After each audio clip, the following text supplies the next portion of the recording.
So, that very person, Twam, you, Brita, took birth, Me Jatarena, by my abdomen, Nata, O my Lord, Katam, how, Nu, then, Yasya, of whom, Udare, in the belly, Etat, this, Asit, did rest, Vishvam, universe, Yuga Ante, at the end of the millennium, Bhattapatre, on the leaf of a banyan tree, Eka, alone, Chetesma, you lay down, Maya, possessing inconceivable powers,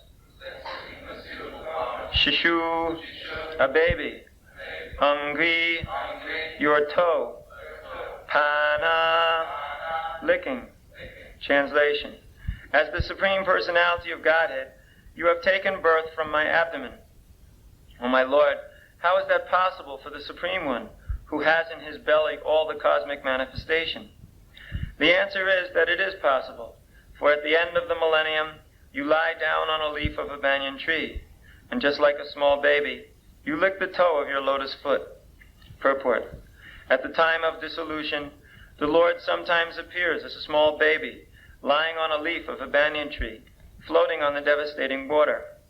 Therefore Devahuti suggests, your lying down within the abdomen of a common woman like me is not so astonishing. You can lie down on the leaf of a banyan tree and float on the water of devastation as a small baby. It is not very wonderful, therefore, that you can lie down on the abdomen of my body. You teach us that those who are very fond of children within this material world, and who therefore enter into marriage to enjoy family life with children, can also have the Supreme Personality of Godhead as their child. And the most wonderful thing is that the Lord himself licks his toe. Since all the great sages and devotees apply all energy and all activities in the service of the lotus feet of the Lord, there must be some transcendental pleasure in the toes of his lotus feet. The Lord licks his toe to taste the nectar for which the devotees always aspire. Sometimes the Supreme Personality of Godhead himself wonders how much transcendental pleasure is within himself, and in order to taste his own potency, he sometimes takes the position of tasting himself. Lord Chaitanya is Krishna himself, but he appears as a devotee to taste the sweetness of the transcendental mellow in himself, which is tasted by Srimati Radharani, the greatest of all devotees. Satvam brito me jatarena nata katam nu yasyodara etadasit Vishram jugante bhattapatra eka shetesma yomaya shurang vipana. As the Supreme Personality of Godhead, you have taken birth from my abdomen. O my Lord, how is that possible for the Supreme One, who has in his belly all the cosmic manifestation? The answer is that it is possible, for at the end of the millennium, you lie down on a leaf of a banyan tree, and just like a small baby, you lick the toe of your lotus foot. So, this was actually seen by Markandeya Rishi when the universal devastation was taking place. Markandeya Rishi got a benediction from the Supreme Lord that he would see the destructive potency of the Lord. And therefore, although everybody else within the whole creation was devastated, he was swimming within the waters of universal devastation. And it was such a horror. Storms, nightmares, tossing waves, aquatics. The aquatics, they do very nicely in such devastations. The big ones. The little ones, they also get churned up. But big Timingila fishes coming to eat him, and horrible other creatures, sharks, etc. And he was batted this way and that way, and up and down and all around. And he was suffering so terribly from hunger and thirst. And he couldn't hardly tolerate it. He was fainting as he was floating in the water, trying to stay afloat. And he was wondering why he ever wanted to do that in the first place. And he was extremely in anxiety, suffering intensely. And at one point he saw a little island in the ocean of devastation with a banyan tree and some leaves spread out and a small baby sitting on those leaves who was sucking his toe. And then all of a sudden he saw himself as he was at his own ashram and meditating. And then all of a sudden he was back in the waters, and then again everything was finished. He could understand that this baby who was sucking his toe was the Supreme Personality of Godhead, smiling very pleasantly at him, showing him how these are simply his own potencies, which he is enjoying in his own way. Markandeya Rishi was meditating after that for quite some time to recover from his experience of devastation. So we find that the Lord sometimes reveals himself in this very wonderful form. But that form is not appreciable by anybody but us who read about it later on. But even then, we don't have full appreciation, because only Markandeya Rishi in full understood exactly what was happening. And he realized the Lord by seeing him face to face in that way. So he's the one who actually understood. And the rest of us, we just hear about it. Now, Chaitanya Mahaprabhu, when he appeared in the same form, the same way, that is, not the same form that you may see, but the same manner. In the same manner he appeared.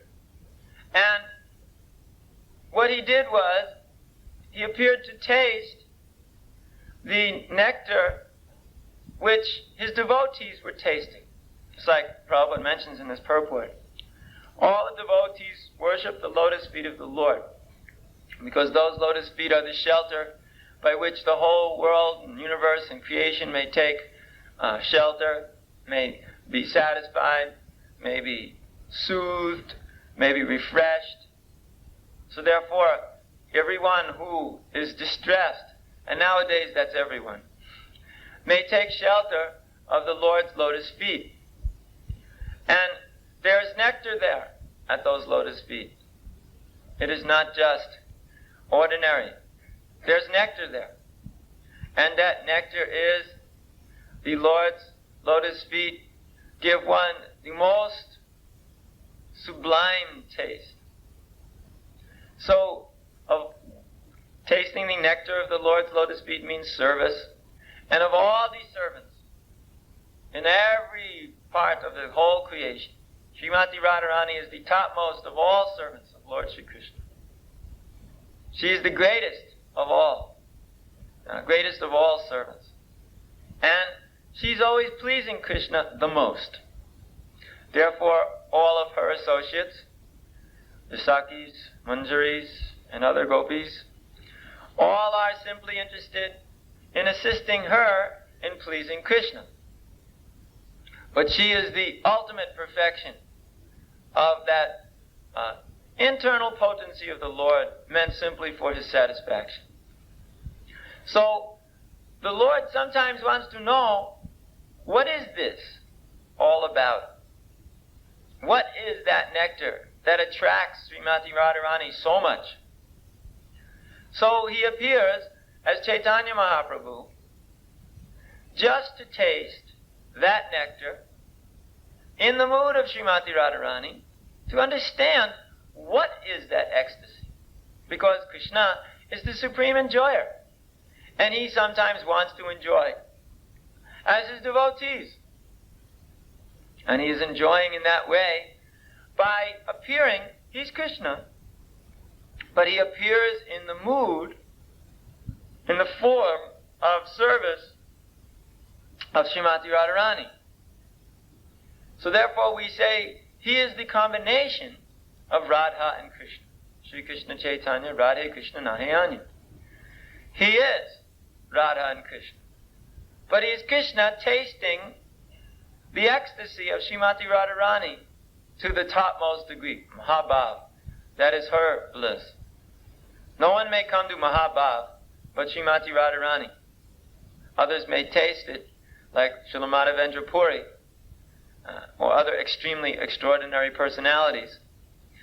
But she is the topmost taster of all, Mahabhava, the topmost of all love of Godhead. So Lord Chaitanya Mahaprabhu is enjoying that taste. And therefore, in ecstasy, he sometimes rolls on the ground in ecstasy. Sometimes there were such ecstatic symptoms that nobody could even recognize him anymore. Sometimes his body would stretch and his arms would become loosened from the joints because of ecstatic symptom. And then sometimes the body would shrink and all of the limbs would just draw within. There would be incessant perspiring and tears of love. And sometimes rolling on the ground, trying to walk or talk but being unable, simply making the sound jaga, jaga, gaga. He could not speak due to the ecstatic love which was manifested within. So Chaitanya Mahaprabhu was the example of the topmost loving ecstasy. So highly, transcendentally exalted. Of course, we who are here struggling just to control the mind and senses during the next 5 minutes, we do not have much appreciation for these things. Sometimes there's Sahaja class. They like to just talk about these things and then go into pseudo fits of ecstasy, become stunned, unable to speak. We find this is going on all the time. Rolling on the ground, kicking their legs in the air, making a whole scene. In fact, so these personalities, they have no big use in devotional service. Their devotional service is generally devoid of the proper principles. Shruti, Smriti, Purnadi, Pancharachaki, Vidim, Vina. They're just a disturbance in society. They have so many concocted principles that they make. In fact, to understand Lord Chaitanya Mahaprabhu, very, very difficult. In fact, only he can understand himself. Because he is Radha and Krishna, only he can understand himself in full. Krishna, being so highly transcendental, powerful, after all, he's omniscient, omnipotent, all-powerful, always active in a transcendentally pleasing sense. How can we, who are so limited in all our respects, ever understand him? We are completely limited. We may understand a little bit about something and we can do a little bit about something. But Krishna, he can do everything about everything all the time. That is the difference between the Supreme Personality of Godhead and ourselves.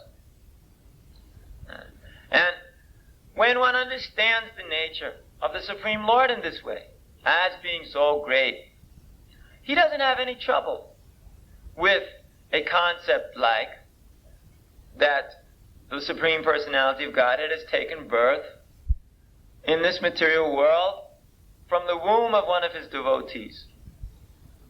This concept doesn't bother us. It will, of course, bother one who's an atheist, an agnostic, or doesn't understand the position of God. He'll be bothered like anything. He'll think, what is this?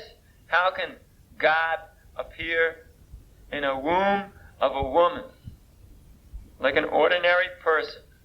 This is not possible. Why would he appear at all? And why does he have to appear in the womb of a mother?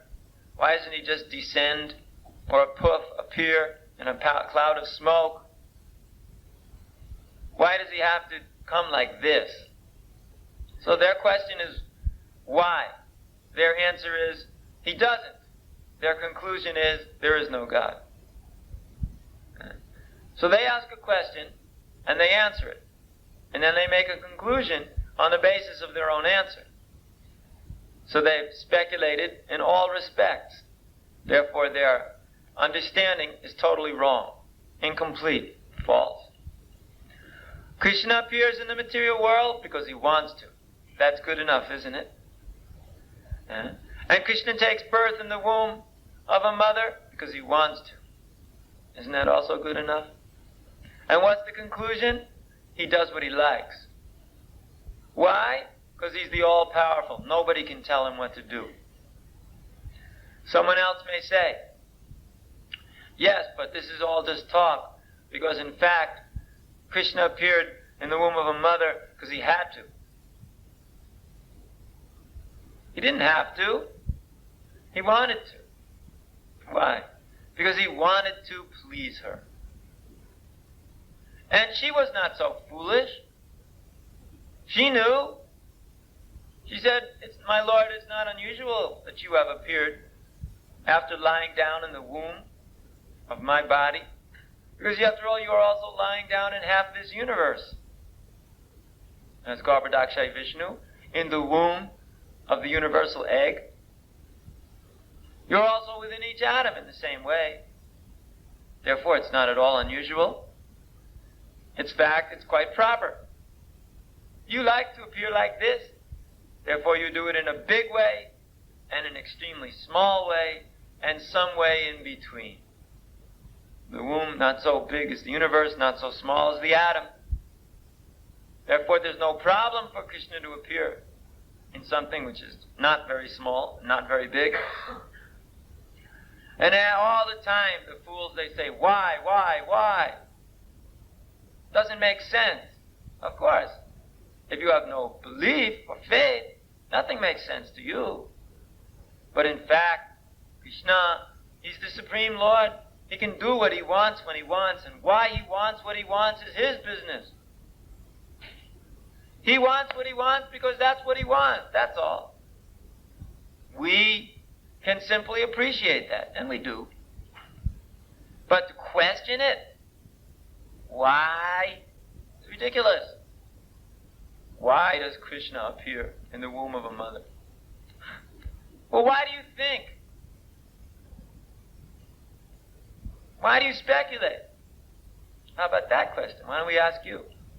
Why do you speculate? You may say, well, because I want to. And then Krishna, he also wants to, doesn't he? He wants to appear in the womb of a mother. So what's the problem? If you can speculate because you want to, you think God, who can do anything, can't do something, as soon as you say God can't, you're an atheist. You don't have any understanding that he can. He can and does and wants to, as he likes.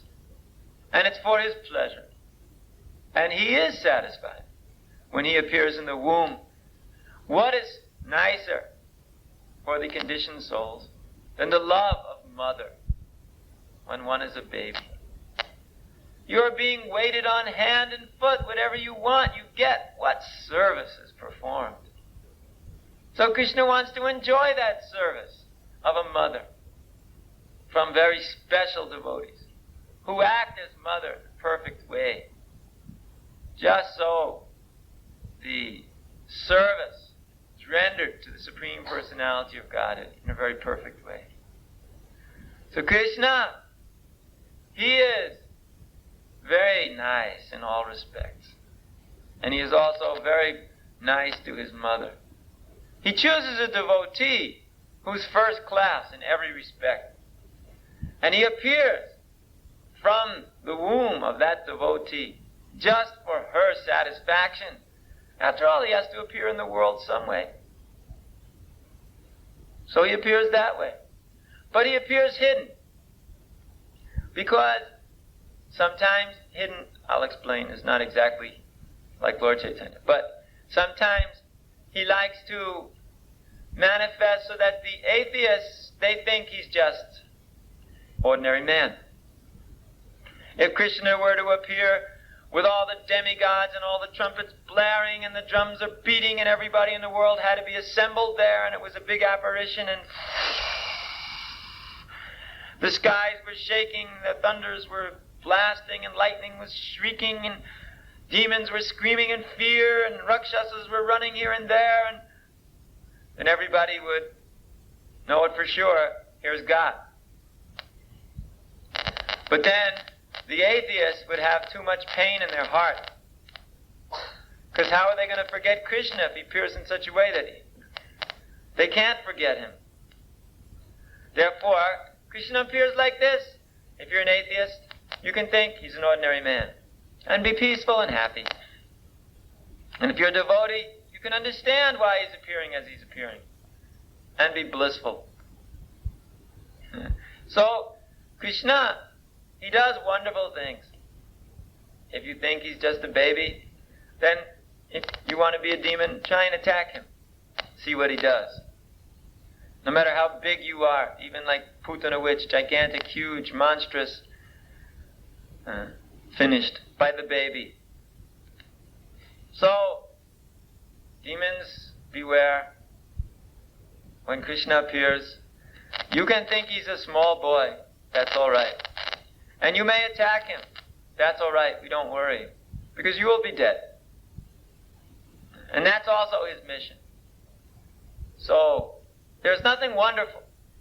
And not, well, everything wonderful. But there's nothing extraordinary. That's also extraordinary. There's nothing strange about the appearance of the Supreme Lord within the womb of his mother. And it is wonderful and extraordinary. You have to be careful when you try to choose words in relationship to the Supreme Lord. Because normal expressions, in the English language at least, don't mean anything in relationship to Krishna. Because he is so perfect, complete. Actually, the superlative of every word, the superlative of everything, quality, the superlative of every characteristic may be applied to Krishna, and yet will still not describe him perfect.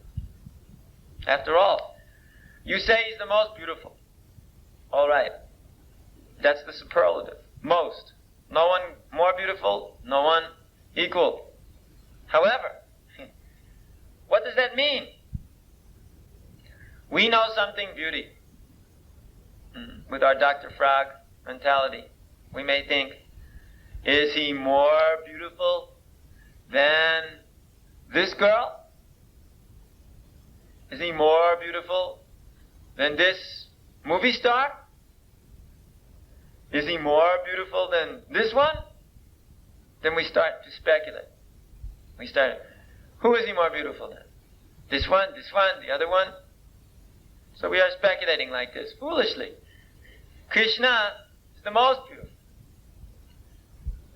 It is not that kind of a beauty which would attract, for instance, the man or woman to each other. He is the most beautiful of all. Everybody thinks he's the most beautiful. Especially the gopis. But most beautiful, we can't comprehend like this with the mind. What does it mean? 5 times bigger than my well? 10 times bigger than my well? What does it mean? We can't speculate. It doesn't work like that. To understand Krishna, you can only wait for his mercy.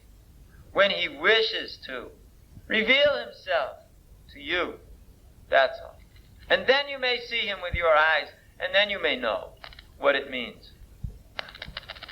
To whatever degree you are capable of knowing, then you may know. Before that, you may not know. But how will you know?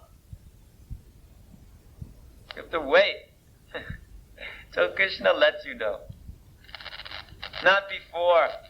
Therefore, we don't engage ourselves in all kinds of discussions of Krishna's intimate pastimes and other affairs like this, because it's just stories. And one may have some sentimental feeling in terms of a story, just like if you watch a movie, sometimes you get absorbed in the story and you feel some kind of flushing and emotion and the hairs stand on end from the material side of it, because these are also available as material ecstasies. But, in fact, these things are all fictional. So from that point of view, one may work himself up into a state which he thinks is love of God, but in fact, when you are ready, Krishna will reveal himself to you by his own desire. And at that time, you will understand Krishna as fully as you can. And then you will realize what it means, the most beautiful.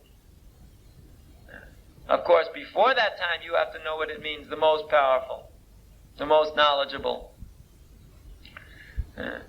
the creator, the enjoyer, the controller, to some extent, but it will be realized when he reveals these things to you. He will reveal everything in truth, and then one will understand all. And that will be very nice.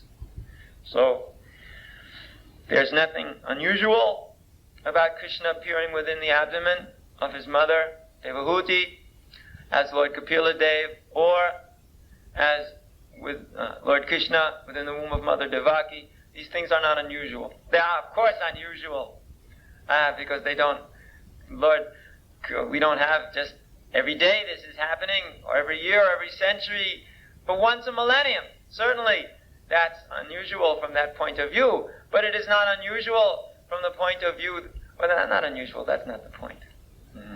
It is not strange. It is not impossible to understand.